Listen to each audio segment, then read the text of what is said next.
Am I the a-hole for walking out of the airport when I saw my husband's mom standing there with her luggage? I, 31 female, knew I should have trusted my gut the moment my husband started acting too calm. For context, my relationship with my mother-in-law has always been a nightmare wrapped in a fake smile. From the moment I married her son, she treated me like I was a temporary inconvenience. She would joke about how she used to cook his favorite meals better. She even wore white to our wedding. She once told me, to my face, that she felt like she was losing her son when he married me. Then she started copying me. My clothes. My hobbies. My hair. When I dyed my hair copper red, she showed up the next week with the same shade, then cried to the family that I was obsessed with her. So when my husband and I planned a 2-week international trip, our first real vacation alone since getting married, I was clear about one thing. She was not coming. She lost it. Daily calls. Fake emergencies. Crying voicemails. She told my husband I was isolating him from his family. She even hinted that if something happened to her while we were gone, we'd be responsible. I stood firm. I paid for the hotels, excursions, and travel insurance. My husband was only supposed to book the flights. Eventually, she went silent. Too silent. The day of the trip, we arrived at the airport early. My husband was jittery, checking his phone, scanning faces, walking way ahead of me. I asked what was wrong. He said, "Nothing," without looking at me. Then I saw her, standing by the international departures gate. 2 oversized suitcases. Neck pillow. Passport in hand. Smiling like she'd just won a war. My husband ran to her, hugged her, kissed her cheek. And that was it. I didn't scream. I didn't cry. I didn't confront her.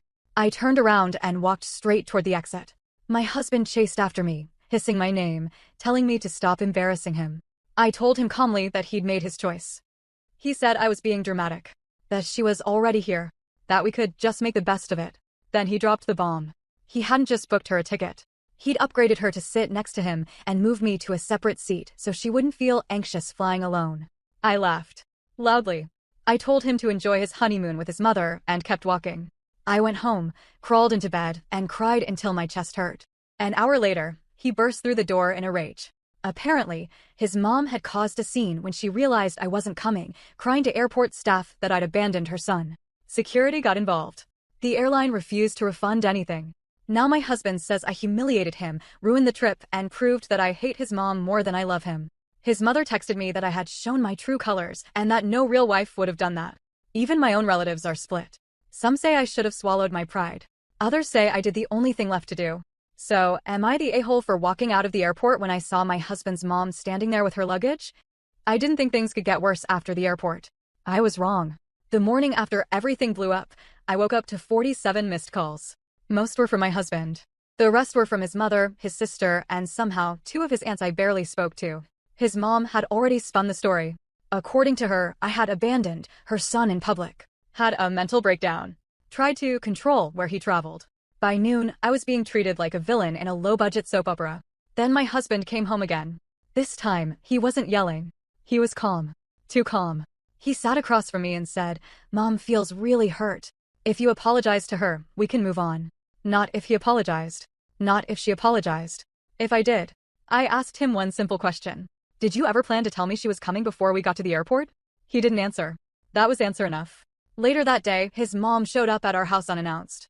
She walked right in like she owned the place, suitcase still in hand, because she had nowhere else to go after the trip was canceled. She sat on my couch and said, "I knew you'd try to separate us. You've been jealous of me since day one." Then she turned to my husband and said the sentence that was bizarre. "If you choose her over me, don't bother calling me your mother." And he hesitated. That told me everything. I quietly went into the bedroom, packed a bag, grabbed my documents, and called my sister. When I came back out, my husband asked where I was going. I said, "Somewhere I'm not competing with your mother for my husband." His mom smirked. 2 days later, I met with a lawyer. While going through bank statements, I found out something else he never told me. He had been financially supporting his mom behind my back. Thousands of dollars. While telling me we couldn't afford certain things, including fertility treatments we discussed months earlier. When I confronted him, he said, "She's sacrificed everything for me. You wouldn't understand." He was right. I didn't understand why a grown man thought that was normal. I filed for separation that week. Now here's the part one didn't expect. The family narrative cracked. Screenshots came out. Voicemails. Messages from his mom telling him that no woman would ever love him like she did. That I was temporary. That she'd win eventually. Once people saw those, the tone changed. His sister called me crying, apologizing for not believing me. One aunt admitted his mom had done this with every relationship he'd ever had. My husband? He's begging now. Says he'll go no contact. Says he sees it now. Says he didn't realize how bad it was until I left. But here's the truth I finally accepted. He didn't choose his mom by accident. He chose her every day until couldn't take it anymore. So no, I don't regret walking out of that airport. That was the moment I stopped being a third wheel in my own marriage. And for the first time, I'm not stressing trying to prove my place in my own marriage.